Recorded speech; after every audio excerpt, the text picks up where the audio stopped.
What comes to my mind right now is my audition, my screen test in Amblin. And Spielberg was doing the camera, and you guys put some kind of weird wig and a thing on me to try to see if I could play old. And it just was a fun, collaborative experience, and by far the most fun I've had in a screen test. I have so many memories too, and then I have a lot of mental blocks that I can't, whole weeks that I can't remember shooting. But I think too I'd go back to when I found out that they wanted me to do it, which was they'd already been shooting for a while, and I vaguely knew the movie was being made, but I didn't know that much about it.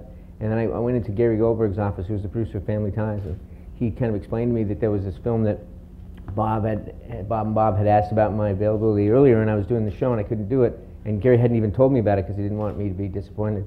And then he said, well, there'd been a change, and he could maybe make me available. So he said he had an envelope, a manila envelope, and he said, description here, take it home, read it, and tell me if you want to do it. And I took it and held it to my head and said, I love it. It's the best script I ever read.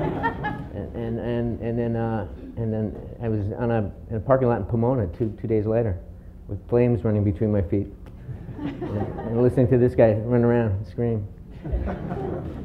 Well, these guys are all mostly talking about 1 or 1 and 2, but I was in Back to the Future 3, and I would say my fondest memory is probably my little love scene I did with Chris Lloyd, who is very romantic.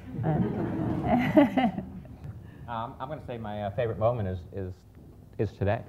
I love the fact that we're all 25 years later, and here we are. You know, we're all back together, and it's a wonderful, wonderful feeling that the movie has lasted this long, and we're still here, and we're all friends. I think that's just fantastic.